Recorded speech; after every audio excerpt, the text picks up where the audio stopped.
welcome to this week's episode of Seeking Proof, Finding Grace. I'm your host, Ron Campbell, and this week, as with every week, I want to start off by reminding you of the most important truth in the entire universe. God loves you. I want to go back to one of my kids' favorite shows when they were growing up. And it was in the earlier days of the internet, and there was a show on called Outrageous Acts of Science. And what they would do is they had a group of scientists who would convene and they would review clips of things they found on the internet, and they would explain the science behind those things. It really was a great show. It was really educational. One of the episodes, and I went out looking online, and I could not find it. Can't find it out there anywhere, unfortunately, anymore. I found a few others, but I didn't find this one. One of their episodes called Moped Merry-Go-Round. And I want to start by saying, do not try this at home. I do not recommend it. You can find examples online, though. What they had was a couple of kids in Germany, and they had hoodies on, and they'd taken the hoodies, covered their heads, and they had tied the hoodies off so you couldn't see out of them, and set them on a merry-go-round. And then they took like a moped and used the back wheel to really spin the merry-go-round quickly. So they put the back wheel on the base of the merry-go-round and spun it really fast. Again, do not try that at home. It's a terrible idea. But the kids came off, then they stood them up, and of course you're terribly dizzy at that point, and they're falling down all over the place and falling on the ground. And then the scientists went forward to explain what happens. Why is it that we get dizzy in a situation like that? And we all recognize that it happens, but I think it was enormously illustrative in where we're taking this journey. I think one of the things that we oftentimes forget about is the role that balance plays in our lives. And if you have trouble, I've got people that I know who have trouble with inner ear problems and things like that, and they have real balance issues. And it's something that we take for granted on a daily basis because it is so incredibly useful to us as creatures to be able to balance, obviously. But I want to quote from that episode, and I want to quote this as we go forward. The scientist they interviewed was Adam Ruben, and he said, balance is controlled by something called the semicircular canals in your ear. I'll put a shot up of that here in a minute. And these are three different tubes basically pointed in X, Y, and Z axes. So what you've got is basically to balance in a three-dimensional sphere, we need to balance this way, and this way. And basically within our inner ear, we have three different tubes, one for each of those, the X, the Y, and the Z axis. And so it allows us within a three-dimensional space to be able to balance. It's remarkable. So back to his quote. And each of these tubes is filled with a fluid, a very thick fluid. That's important. When the fluid moves within the tube, it actually pushes the different hair-like nerve cells in the tube in different directions. And that sends signals to your brain telling you that you are moving in a certain direction. And so when you get off the carousel, those nerve cells are all still pointed in the same direction that they were before while the carousel is still moving. They tell you that you're still going around in a circle, but your eyes recognize that you're not moving. So there's a conflict there, and that's what causes dizziness. Okay, we all recognize that, and we've all been on rides at the amusement park or something else like that cause that same sense of dizziness, and you kind of walk around for a minute, and it's kind of fun as long as it goes away. But when you break down what he just described and the function of what's in your ear, again, there's a picture up there over my shoulder that you can find online, a picture of the inner workings of your ear, and you see those three little loops inside of your ear. Each one of those loops controls a different axis of balance. The x-axis, the y-axis, and the z-axis. In our day and age, as we are moving into this realm of robotics and things like that, this is where this idea that these things could randomly occur through slight what is Darwin's quote? Numerous successive slight modifications. If you ask anyone who is attempting to program a robot, an autonomous robot who can actually walk and move, how do they balance? How do they not just fall over? If you're actually trying to do that, it is remarkably difficult, and it's certainly not anything that's going to just happen by chance over time. And this is going to be a huge, huge issue. Now let's talk about the parts that he described in there. You have four working parts. You have the tubes in your ears. You have the hair-like nerve cells that are going on inside of those tubes. You have the thick fluid that covers them. And then you ultimately have the connection from those tubes, those hair-like nerves, running into your brain. All of those work in enormous concert together to give you balance so that you don't simply fall over every single time. And when you think about how all of these come together, I want you to think about how important each one of them is going to be. So let's say that you have everything in there, but you don't have that thick thick liquid that covers them. What's going to happen every time you do something like this? Those hairs are going to sway. And so every time you moved your head quickly, you're going to fall over because your entire body is going to feel like those guys on the moped who were spinning and spinning and spinning, and then they get off, or the merry-go-round, I should say. Every time you moved quickly, or every time there was a little shift in your head, you're going to get dizzy and you're going to fall over. So what you need is for them to be covered with a fluid or covered with something that, number one, lets them move at all, because if they don't move at all, then they're of no use to you and they don't provide balance. But if they move too much, they don't work at all, because then they don't provide balance either.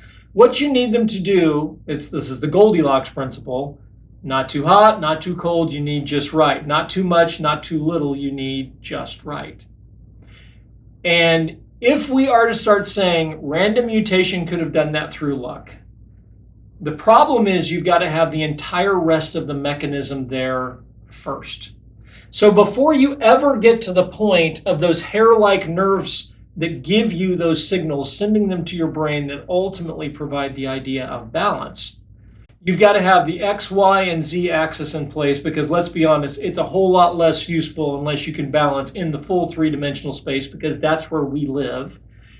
You've got to be able to have all of those things in place. You've got to have the nerve cells in place, and then you've got to have that covering that covers the nerve cells that make them actually work just right.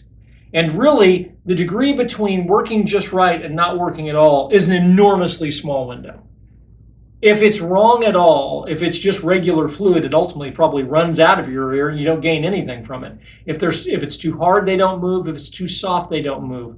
It's the fine line here cannot be overstated.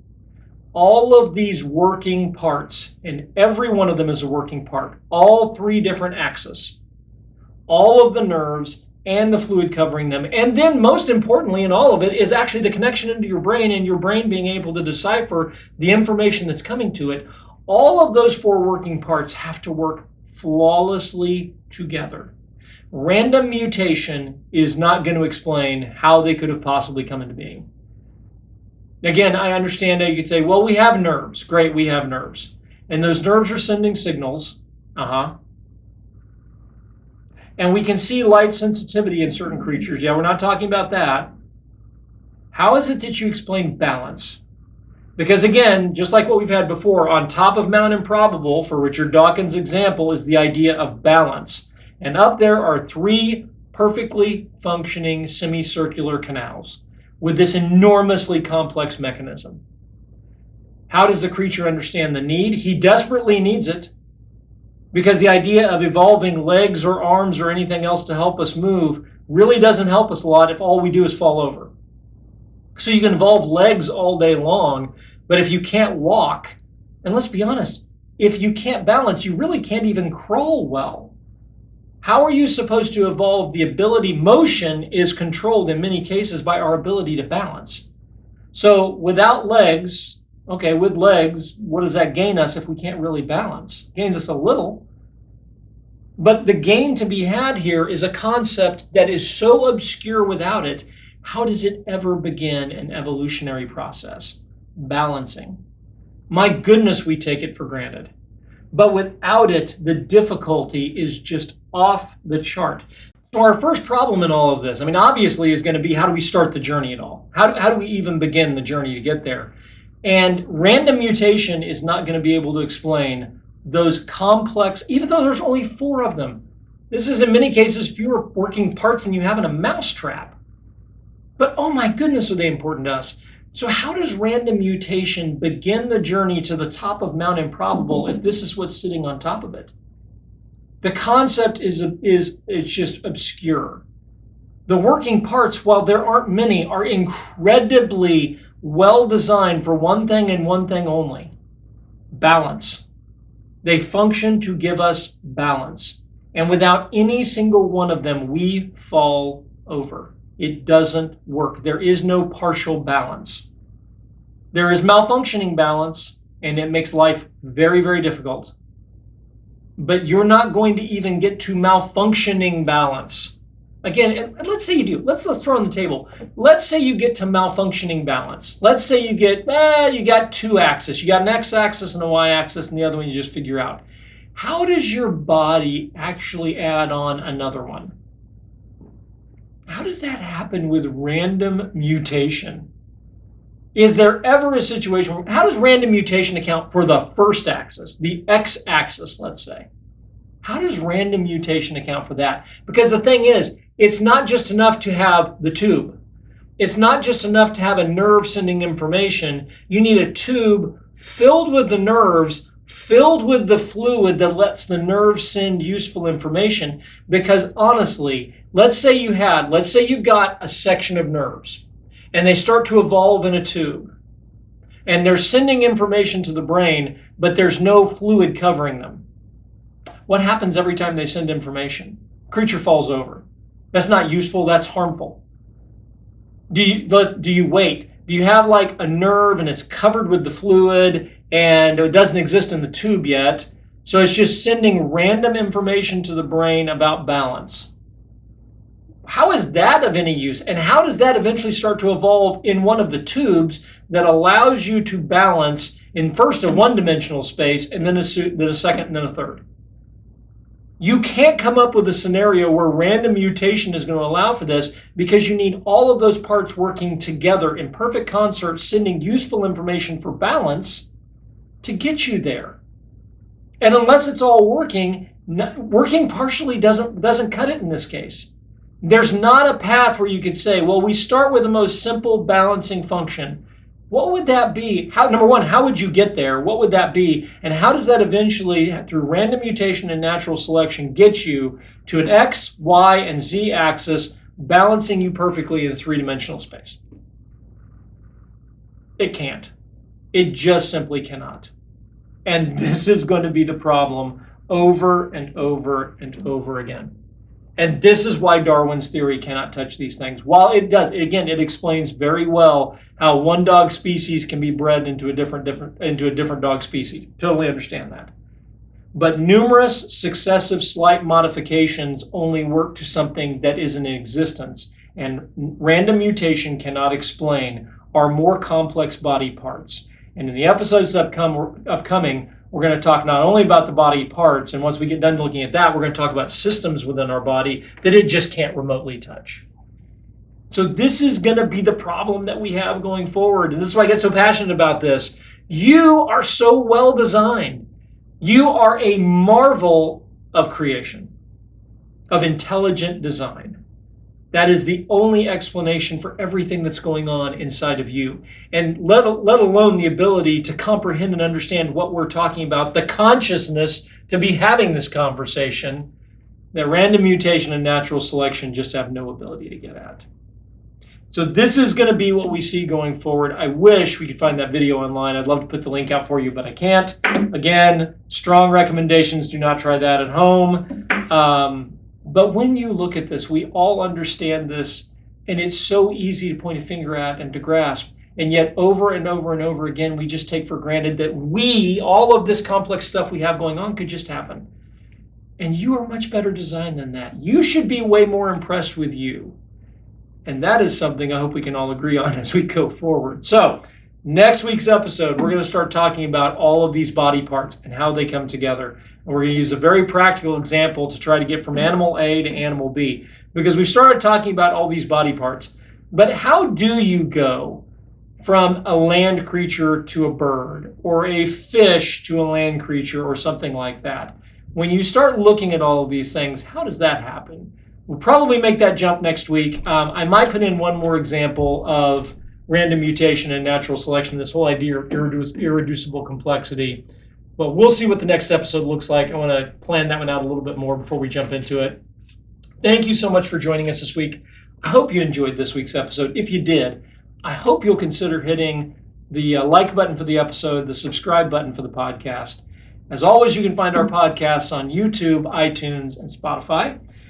You can reach out to us via email at proof2grace@yahoo.com, and you can find us on our website at proof2grace.com. Thank you so much for joining us, and I hope you have a great week. Bye-bye.